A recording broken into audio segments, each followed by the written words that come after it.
Hey there, it's Yolz channel. My boyfriend and I want a child, but he doesn't have money for lobola and wants us to move in together. Your boyfriend got problems. Ufuna imfadense and akafuna ukubhadala imali. How's he going to take care of your child? Finances go beyond lobola, honey. And if you're going to bring another human into this world, you need to really consider everything that's concerned. Like in terms of family, for instance, when the child comes, they're going to have grandparents. What respect do you have for them? Lo muntu cannot even pay ilobola, but ufuna umntana. Hi, buti, grow up now. No. That happened. Because it means go to childish. When you don't want to respect your family, you don't want to respect your girlfriend's family. Yeah. You don't want to put down something and saying Fuba serious no long. Correct. No, just pay lobola, have a child. Show intentions of respect for your family. Because the child is beyond just you guys. We need to really also, Nanti as a need to really be real. Umtana is not just our child.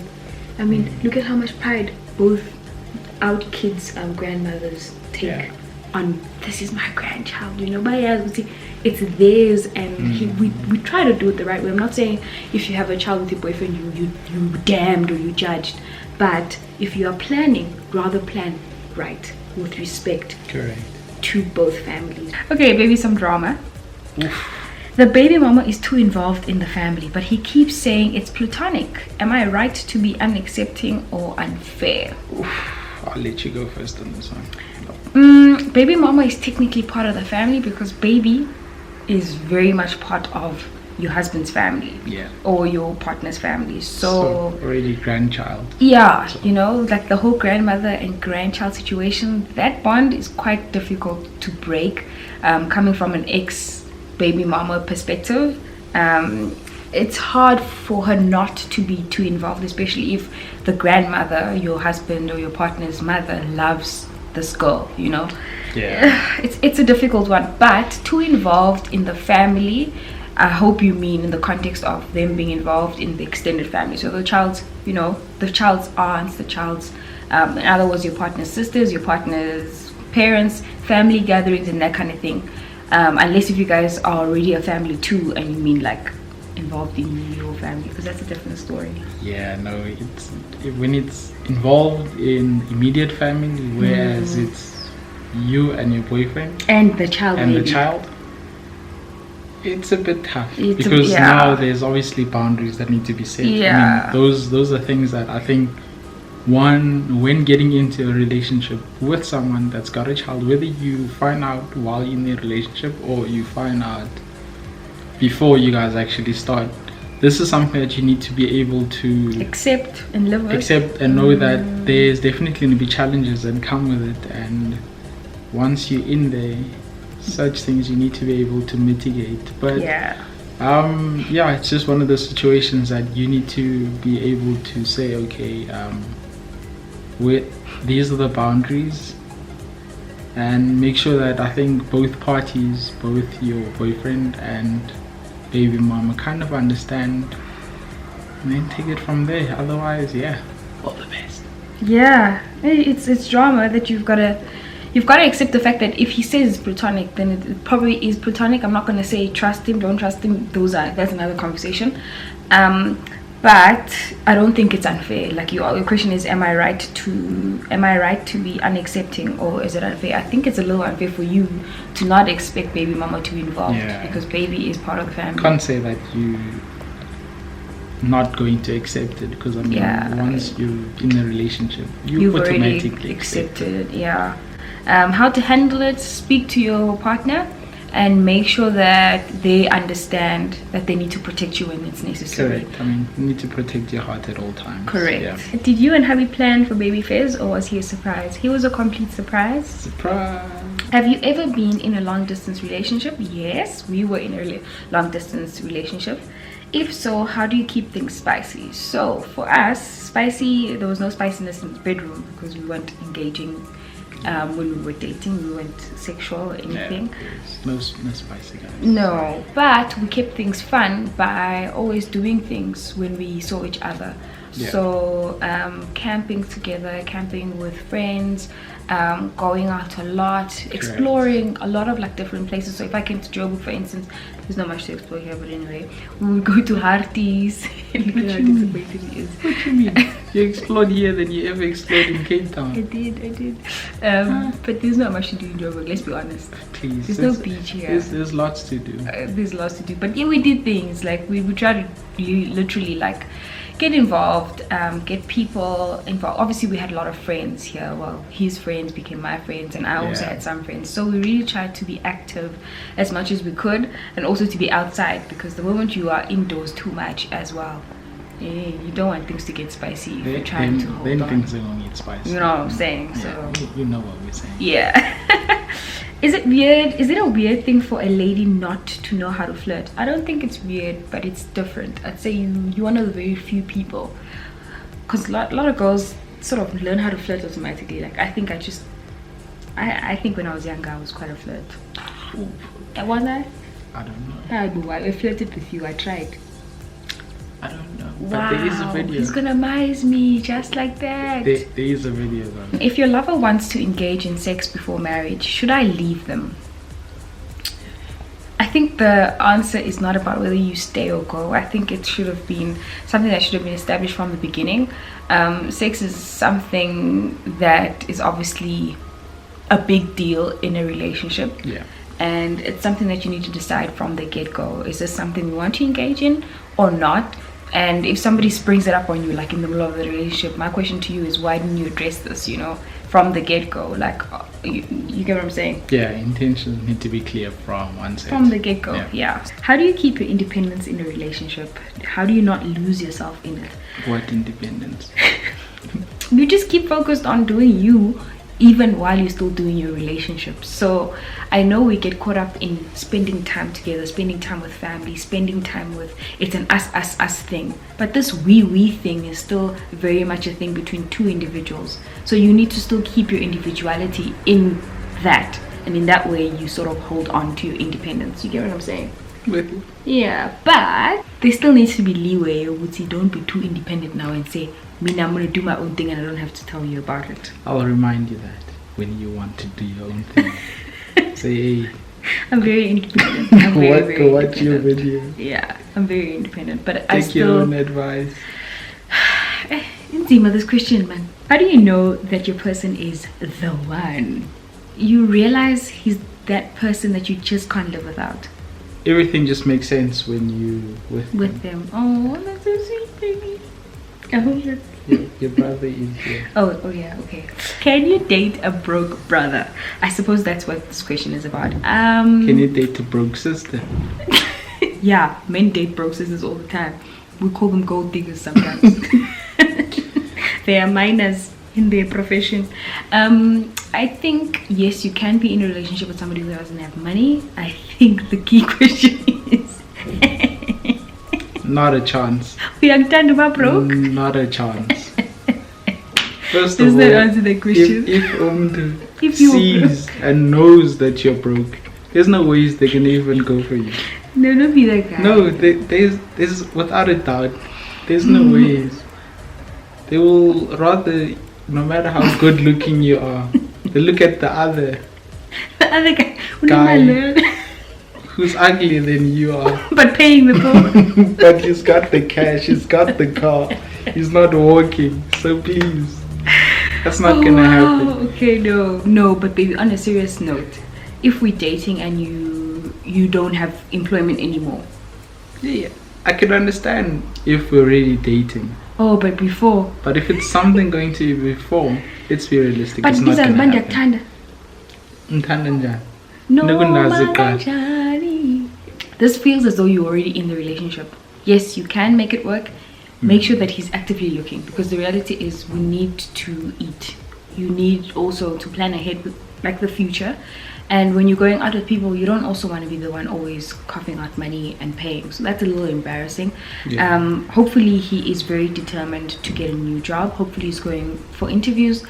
And also, if he's not working, there are so many jobs out there that you don't need qualifications for, okay? He can teach English online. He can start literally literally with what he has. So my feel is, ask him if he's gonna get a job soon and how his plans are going. If that seems to be the plan for him to get a job, then stick around and see. And if you genuinely love him, I feel like you'll know this is looking like something that can work or not. What's your take on intimacy before marriage? Yo, this question is like the most frequently asked question. I'm going to be very diplomatic and biblical about this. What does the Bible say? Sex before marriage is a no. So if you do engage on it, the guilt is going to kill you. The guilt is going to make you feel like the worst human on earth. So that's how I feel about intimacy before marriage. You don't want to enter into it if you have set a goal of not wanting to enter into it. And if you do, the guilt will be there. And yeah, from a godly perspective, that's the answer. The Bible says do not do it. So do not do it. It is what it is. It is what it is. How do you and hubby keep it strong even when it's hard in terms of finances? I always think ahead and I always stress about like the next 4 or 5 months, and then he's the one calming me down, and that's how we sort of plan ahead. So for next year, we've already sort of spoken roughly about our finances, where we are, what we can do for next year, what our investments look like in terms of baby and ourselves. And we've already sat down with our financial manager in terms of things that you want to take up, things that I should be looking at in terms of policies and income protection and all of those things. So we plan very much ahead, like way ahead than what we should.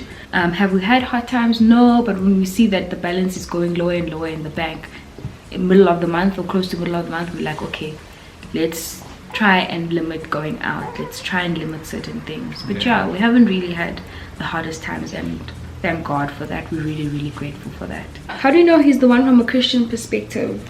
Pray.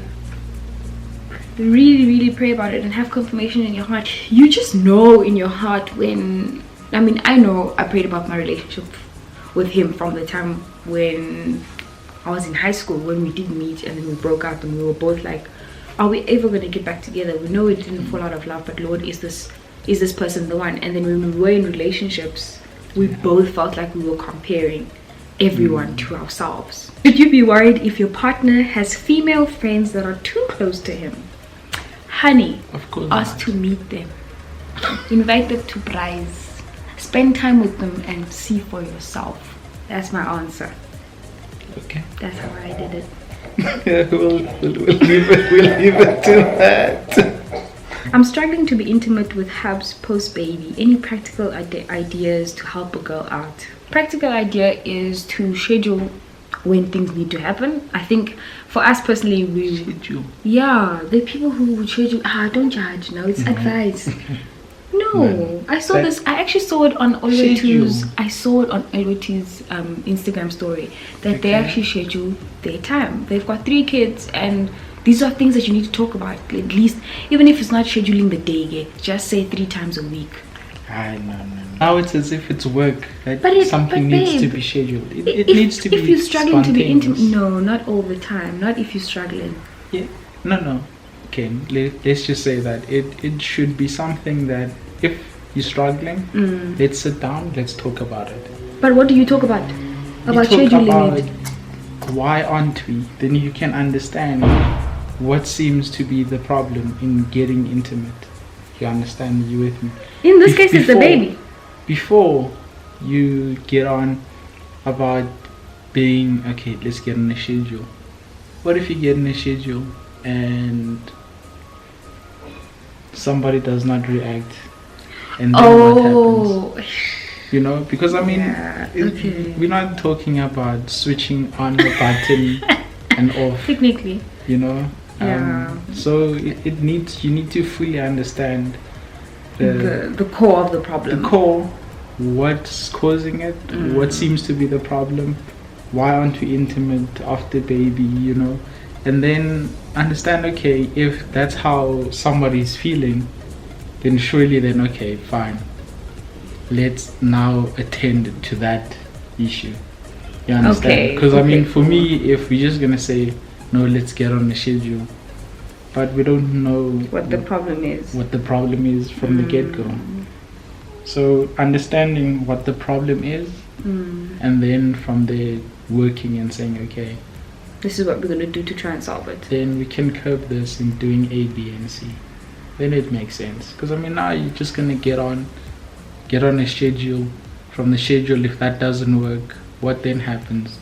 Then you're putting a whole risk on your marriage.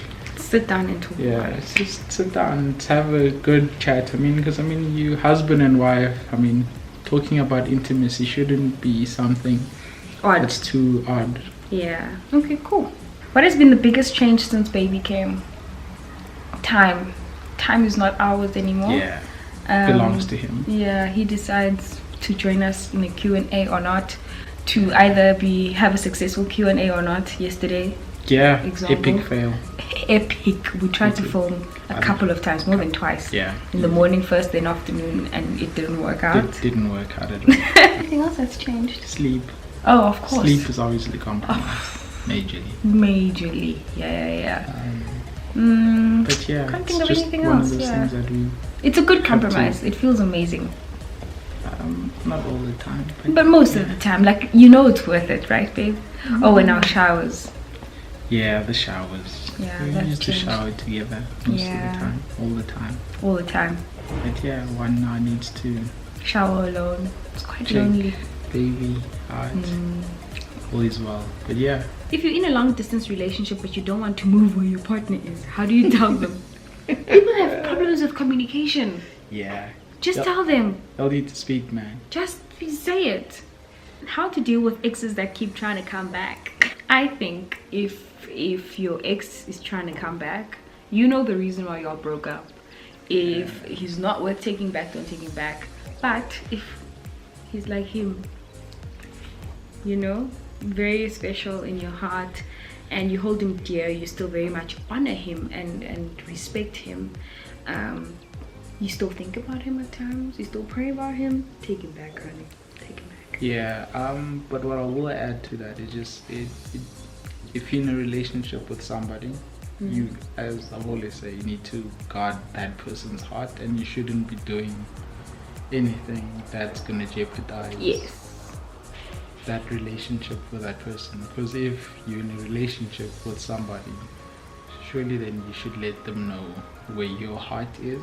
If there's an ex and you want to go back to the ex, so definitely there you need to make that clear. But if you are single and it is an ex, then okay, cool. What would you say is the foundation of a thriving relationship? God. Yeah. And then the rest will fall into place. Things like communication and trying to always think of the other, always be considerate and be sensitive of each other's feelings. All of those things really follow after God. And obviously trust and all of those lay the foundation, right? Yeah. Okay, can a man survive without any form of sexual pleasure? Say a man is waiting for marriage. Yes, I know a lot of men who waited, and friends as well who are still waiting. Actually, the wedding that we're going to in December. Okay. Yeah, he actually told her we're waiting. Great. I mean, it's something that's possible. Yeah, can be done. Definitely is possible. It's just a mental. Yes, and decision. stay away from things like sexual content, all of those things that will make your mind go there. And obviously your guys' interaction, if you know that if you are together in a room, all those things, then obviously you need to avoid those. Yes, try to avoid those. Don't tempt him. Do you think 50-50 in terms of money works in a relationship? If you really want to set it like that, it could work, but I don't think you should be very fixed on 50-50. I think you should be fixed on how can we both help and how can we both make things work financially in the relationship. Needs to be an understanding. Yeah. How do you relate with your in-laws? Just be friendly, be nice, don't act, and give people space. People have different personalities. People need to be handled differently. You don't need to pretend to be anyone else, but understand that they also need space and you also need your space. Yeah. Cool. Well said. Thank you. I love that you guys are Christians, but do I have to find my special somebody in the church as well? No, we didn't find each other in the church. Met the church? In the club. In the club. We were out there. Yeah, we were out. I didn't actually make it to the club, thankfully, because you were my party all night. Anyway, we didn't meet in church, so you don't have to find somebody in church, but you can find someone who loves the Lord and somebody who shares the same values as you outside of the church building. What's your take on gender roles? Gender roles in the household. Okay. Still, I'll take it biblically. Man is always the head of the house. Definitely lead and set the example, set the tempo for the household, and be accountable for the decisions that are made in the household. I feel like sometimes when we say head of the house, people are always thinking, yes, he has the last say, but you need to also realize that he has to answer to anything that happens in the household. Correct. You know, he has to answer to the Lord, who is his head, as the word says, you know, on things that do go wrong and things that do go right. He needs to be accountable for those things. That's why the Lord has said that. It's not to say, you woman, shut up and sit down. Correct. Definitely. I mean, that's how I see it. I agree with you. In terms of gender roles, I don't believe that a woman should always be standing, washing the dishes, cooking. In our household, it's quite different. It's quite the opposite. My husband does a lot of the things that most men don't do, and they don't believe they should do. So with that, I don't think it's a matter of gender roles. I just think it's a matter of, you know what you're getting yourself into before you even get married. When you're dating the type of guy that he is, I mean, he was a single guy living on his own, washing the dishes at home at his own place. So cooking for himself, doing all of that. What's the difference when it comes to when we're married and living together? Like, he must still do the same, right? So for us it was just translating that into our household and transitioning. And then when we had a baby, diaper changing became a thing for both of us, and you know, changing baby, doing things for baby besides feeding, which he obviously couldn't do, but feeding at night when you could, when I do express in a bottle, he could do. So I think we're not living in the times where our parents believed your mother should be doing just that. We're living in a time where you can do both. Both of you guys work, both of you guys come back home very tired. We work from home together, so we both clean the house together, we both do things together that we believe we both can do it, because so too, we both have hands, we both have feet, you know. And my child doesn't know the difference right now between mom and dad, and that dad should not be standing washing the dishes. He's gonna wash the dishes naye ufezile as a man. He's gonna wash dishes in his own household, you know. How much forgiving takes place in a relationship? Where does one draw the line? You never draw the line. Forgive. Obviously it will depend on your relationship as well, because I'll make an example of cheating. When someone cheats, you are just dating, it's easier to leave.